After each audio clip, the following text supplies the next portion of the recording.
오늘의 말씀은 열왕기상 2장 36절부터 46절까지 말씀입니다. 왕이 사람을 보내어 시므이를 불러서 이르되 너는 예루살렘에서 너를 위하여 집을 짓고 거기서 살고 어디든지 나가지 말라.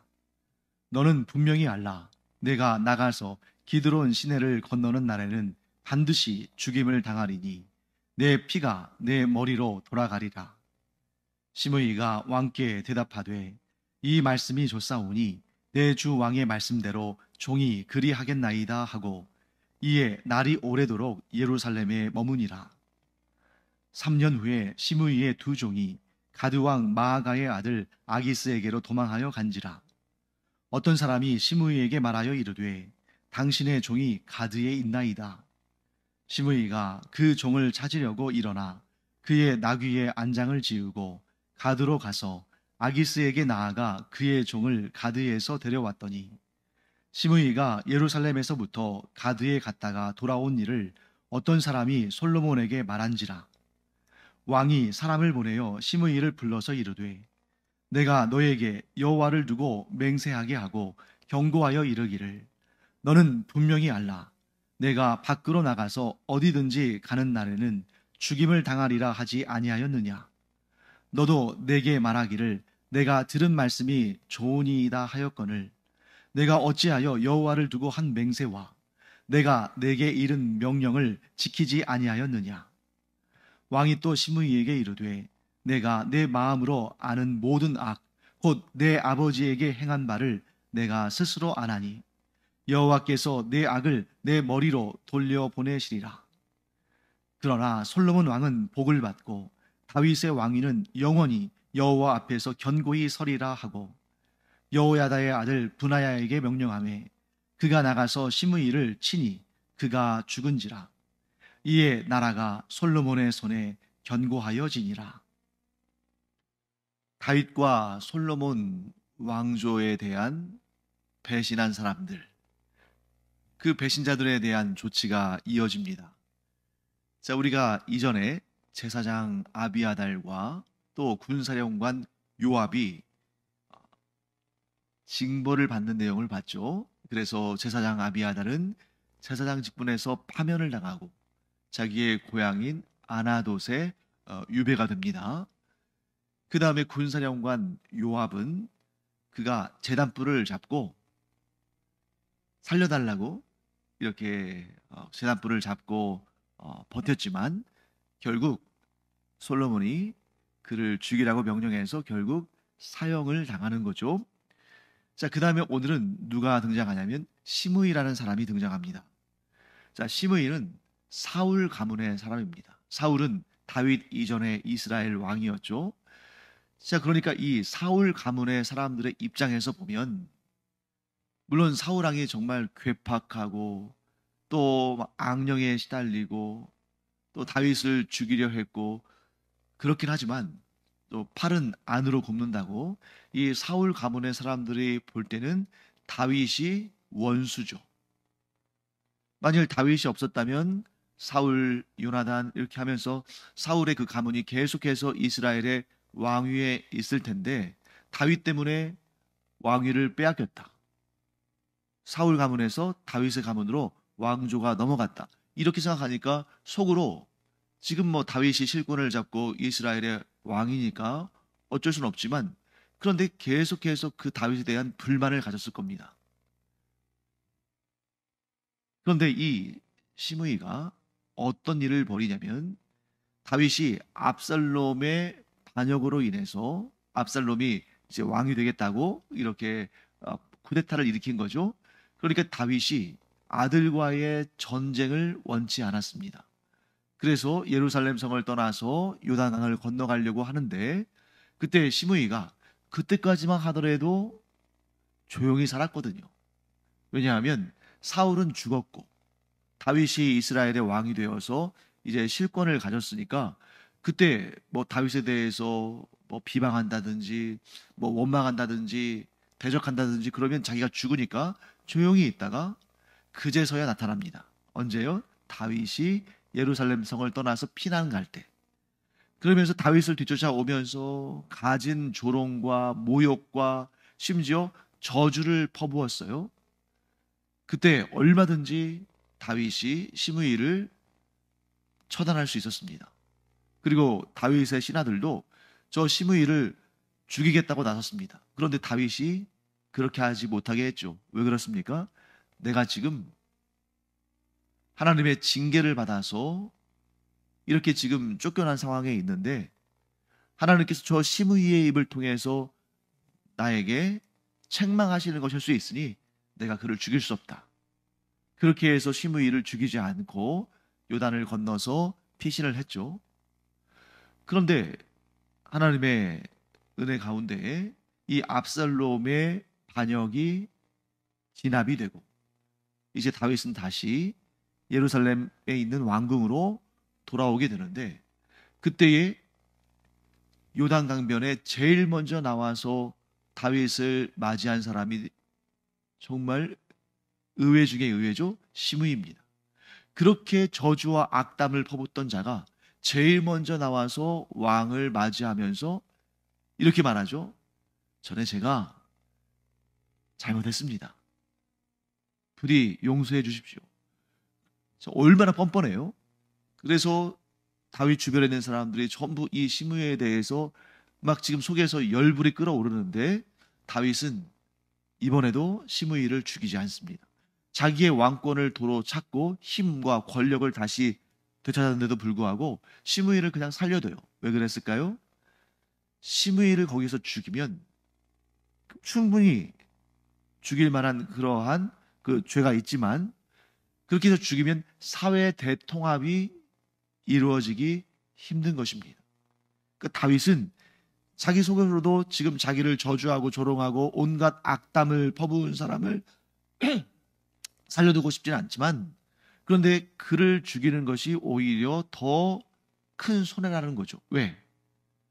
그러면 또 이 사울 왕을 따랐던 사람들, 또 시므이의 뭐 가족, 친척, 또 그의 친구들 전부 또 이제 다윗에 대한 악감정을 가질 수 있기 때문이죠. 그래서 다윗이 통 크게 그를 용서합니다. 그럼에도 불구하고 다윗이 그의 죄를 잊어버린 것은 아니에요. 그래서 우리가 앞에서 배웠습니다만 다윗이 이제 죽기 직전에 솔로몬에게 유언을 남길 때에 시므이에 대해서 뭐라고 유언을 남깁니까? 그로 하여금 그의 백발이 이미 이제 시므이도 늙었으니까 그의 백발이 피 가운데의 수월로 내려가게 하라. 즉 그의 죄에 대해서 반드시 응징하라 하고 솔로몬에게 유언을 남기고 죽습니다. 자, 솔로몬은 그 아버지의 일을 잘 알기 때문에 이미 솔로몬도 그 시므이가 어떻게 행했는지를 다 듣고 보고 했죠. 그렇기 때문에 지금 이 시므이를 어떻게 할 것인가 하는 그런 결정이 남았는데 일단은 솔로몬이 지켜보기로 합니다. 그래서 시므이를 불러다가 이렇게 말하죠. 너는 내가 너를 죽이지 않을 테니까 이 예루살렘에서 너를 위하여 집을 짓고 거기에 살고 어디든지 나가지 말아라. 그런데 한 가지 단서를 달죠.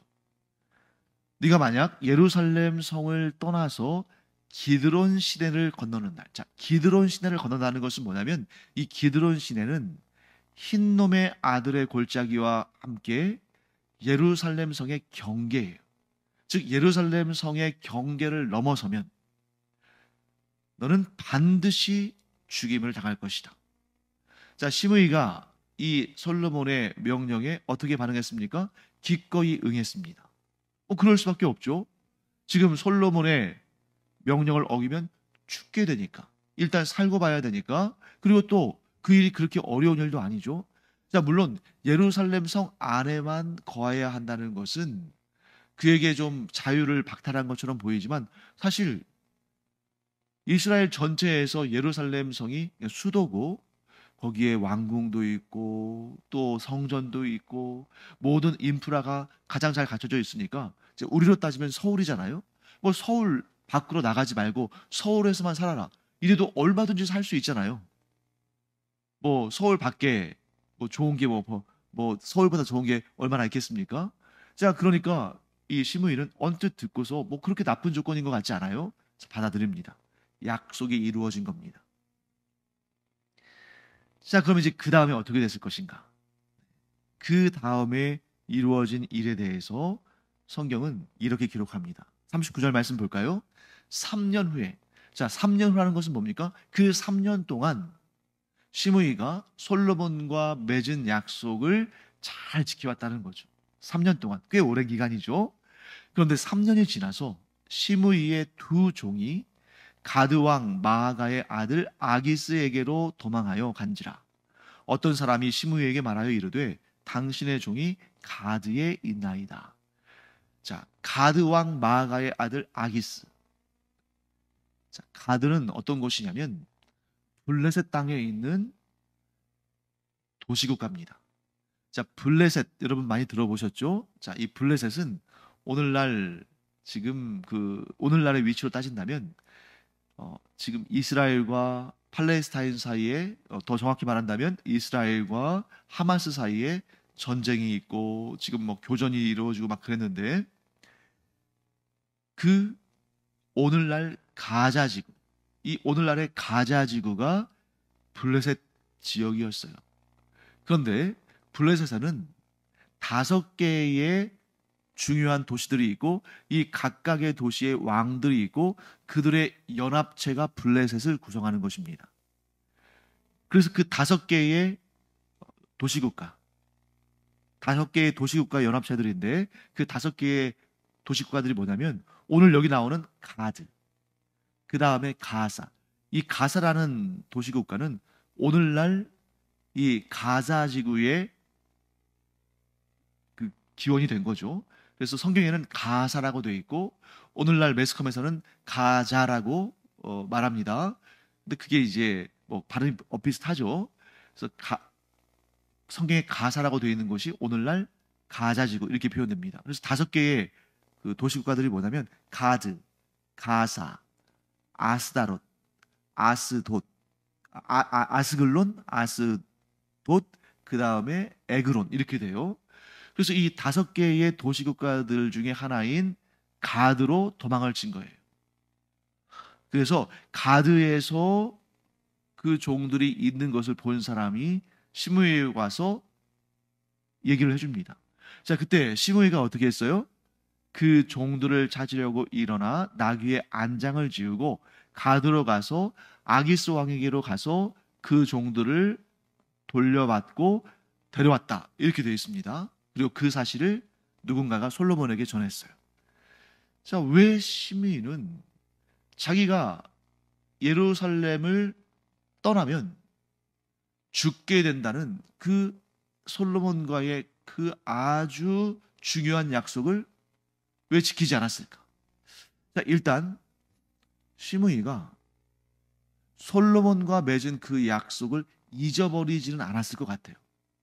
자, 자기의 목숨줄이 달려있는 약속을 잊어버릴 일은 없잖아요. 뭐 예를 들어서 돈 얼마 손해보고 땅 얼마 손해보는 정도의 약속이라면 뭐 잊을 수도 있겠죠. 하지만 자기의 목숨이 걸려있는 약속을 잊을 사람이 어디 있겠습니까? 아마도 이랬을 겁니다. 내가 몰래 갔다 오면 솔로몬이 모를 것이다. 내가 몰래 갔다 몰래 오면 조용히 갔다 조용히 돌아오면 솔로몬이 모를 것이다. 아마 이렇게 생각했을 겁니다. 자, 그러면 왜 시므이가 가드까지 가서 블레셋 땅까지 가서 그 종들을 데려올 생각을 하고 그것을 실천에 옮겼을까? 성경에는 그 이유에 대해서는 뭐 나오지 않으니까 우리가 알 수 없는데 저는 이렇게 2가지의 상상을 해봤습니다. 자, 저의 상상이니까 이게 뭐 맞지 않을 수도 있고 뭐 맞았다 틀렸다 말할 수도 없고 그냥 참고로 한번 들어보세요. 첫 번째 가능성은 이 시므이가 욕심이 어마어마하게 많은 사람이었을 것이다. 이런 생각이 좀 듭니다. 그래서 두 종. 자, 종은 그 당시에 이제 중요한 그러한 자산 중에 하나죠. 물론 땅, 돈, 뭐 곡식, 또 가축 이런 것들도 중요한 자산이지만 이 사람, 종들도 그 당시에는 중요한 자산이니까 이 사람들을 자기가 잃은 거 아닙니까? 그래서 내가 반드시 되찾아야지. 내 재산인데. 하는 그런 생각을 했을 가능성이 있습니다. 거기에다가 조금 더 상상력을 발휘한다면, 자, 이 두 종이 도망을 치는데 이스라엘 땅도 아니고 블레셋 가드 땅으로 도망을 칩니다. 또 심지어 가드 땅으로 도망을 쳤는데 가드 왕 아기스에게로 가요. 그러니까 이런 상상을 또 할 수 있겠죠. 시므이에게 뭔가 굉장히 값지고 중요한 것이 있는데 그것을 훔쳐서 달아갔을 가능성이 있죠. 그런데 그것을 훔쳐서 달아났을 때 이 시므이라는 사람의 성정을 살펴봤을 때 반드시 그것을 찾으려고 사람을 뭐 보내거나 뭐 이렇게 할 것 같으니까 자신들을 보호할 수 있는 유일한 사람 솔로몬에게 갈 수는 없잖아요. 그러니까 아기스에게 가서 그에게 뭐 뇌물이나 이런 걸 좀 바치고 자신들의 신변을 보호해 줄 것을 요청하지 않았을까 하는 그런 상상을 또 해보게 됩니다. 어쨌든 간에 시므이는 손해를 보고는 살 수 없는, 더군다나 자기의 중요한 자산을 잃었을 때에 그것을 결코 그냥 버려둘 수 없는, 반드시 찾아야만 직성이 풀리는 그런 욕심이 많은 사람이었을 가능성이 있다 하는 거죠. 자, 두 번째 가능성은 자산은 내가 잃어도, 돈이나 뭐 이런 것은 내가 좀 잃어도 괘씸한 것은 내가 못 참겠다 하는 그런 좀 성격이 괴팍한 그런 사람일 가능성이 있죠. 자, 시므이가 성격이 좀 괴팍했을 거라는 것은 우리가 얼마든지 유추해 볼 수 있잖아요.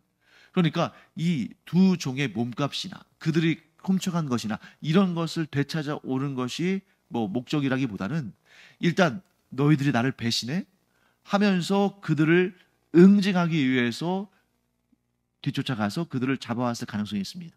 자, 여기에서 문제가 되는 것은 뭐냐면 시므이는 사실 은혜를 받은 사람이잖아요. 다윗 왕이 두 번이나 살려줬고 자기에게 저주하는데도 살려줬고 나중에 이제 왕권을 회복했을 때도 살려줬고 또 지금 그의 아들 솔로몬도 자기를 비록 예루살렘 성 안에서만 거주해라 라고 자유를 좀 빼앗긴 했지만 일단 죽이지는 않았어요. 그렇게 목숨을 살려주는 은혜를 최소 3번 이상 경험했음에도 불구하고 그는 은혜를 베풀 생각은 전혀 없는 사람이었을 것이다. 이렇게 또 추측할 수가 있죠. 그래서 자기에게 해를 끼친 사람, 자기에게 손해를 입힌 사람, 자기에게 괘씸한 일을 행한 사람은 내가 땅끝까지 쫓아가서 응징할 것이다. 그래서 그러한 이 괴팍하고 완악한 마음이 그 안에 충만하다 보니까 자기의 생명을 잃을 수 있는 그 약속을 저버리고 가드 땅에 가서 그 종들을 데려온 것이죠. 그런데 뭐 이런저런 가능성들을 다 생각해 볼 수 있지만 그래서 저는 마지막 한 가지 여기에서 결정이 된다고 봅니다. 하나님께서 징벌하신 것이다.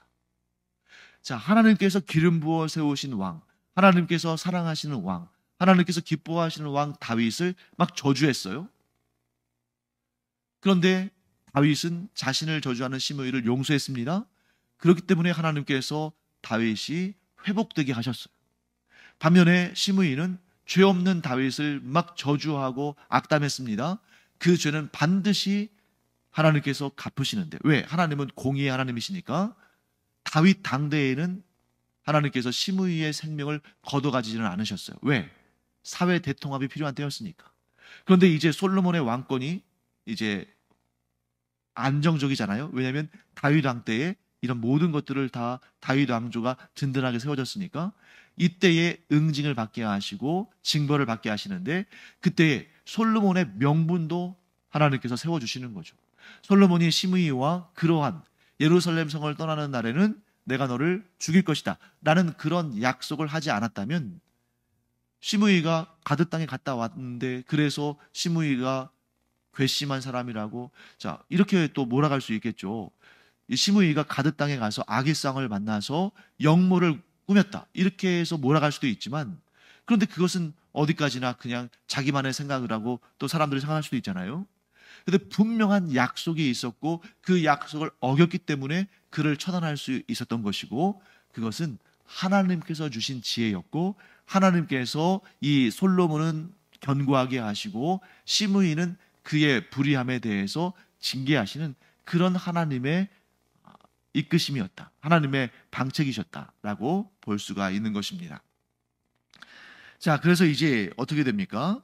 솔로몬이 사람을 보내서 시므이를 이제 처단하는데, 자, 사랑하는 성도 여러분, 우리가 여기서 반드시 깨달아야 할 부분이 있습니다. 그것이 뭐냐면, 자, 솔로몬이 시므이를 처단해도 아무도 거기에 대해서 이의를 제기하거나 솔로몬이 잘못했다고 말하는 사람이 없습니다. 왜? 약속이 있었으니까. 약속은 반드시 지켜져야 되는 것이니까. 그래서 우리 오늘 이렇게 결론적으로 이렇게 좀 마무리하고자 합니다. 약속은 그것을 지킬 때에는 복이 임하지만 그것을 어길 때에는 벌이 임한다. 약속을 지키면 복을 받고 약속을 어기면 벌을 받는다. 이것이 성경 전체를 관통하는 하나님의 핵심적인 말씀 가운데 하나입니다.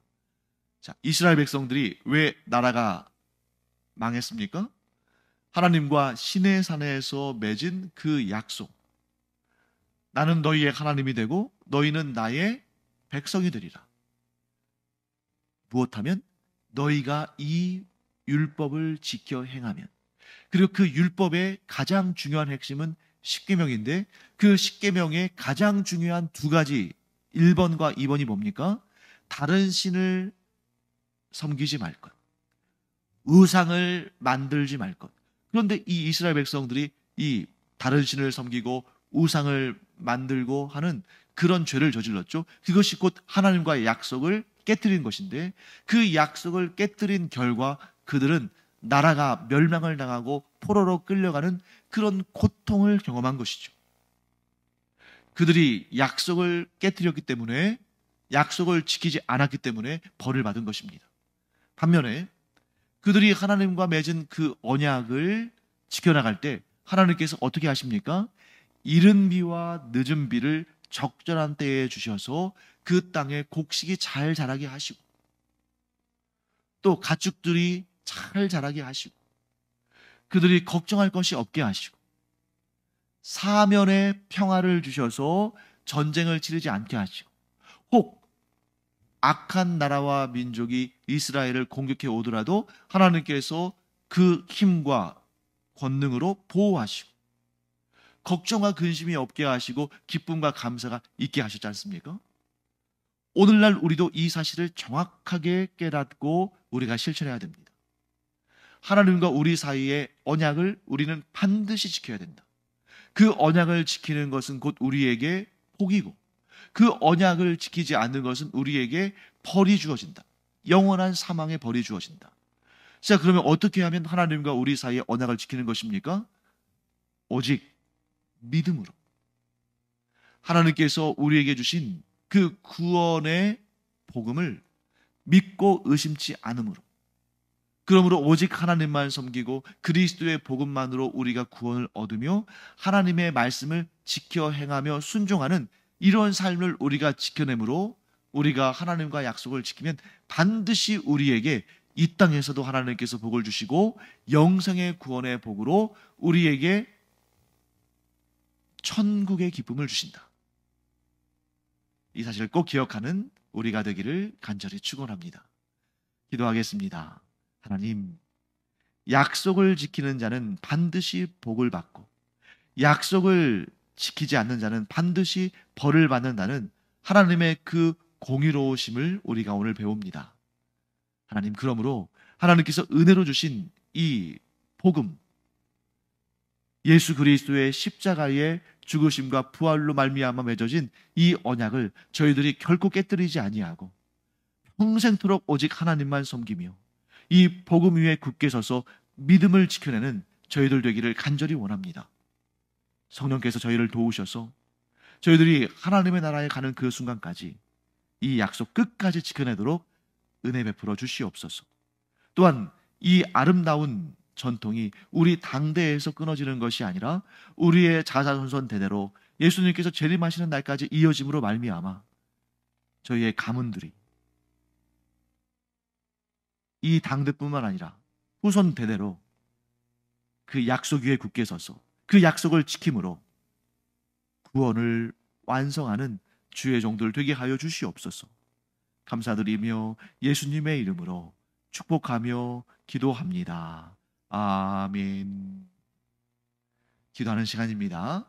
약속을 지키는 자는 반드시 복을 얻고 약속을 어기는 자는 반드시 벌을 받는 것이 하나님의 원칙인데, 그러므로 하나님께서 우리의 마음을 지켜주시고 성령께서 우리의 마음을 주관하셔서 우리로 하여금 약속을 어기는 일이 없게 하시기를, 또 우리의 의지를 강하게 하심으로 끝까지 주님과 맺은 언약을 지켜나가게 하시기를 기도하기 바랍니다.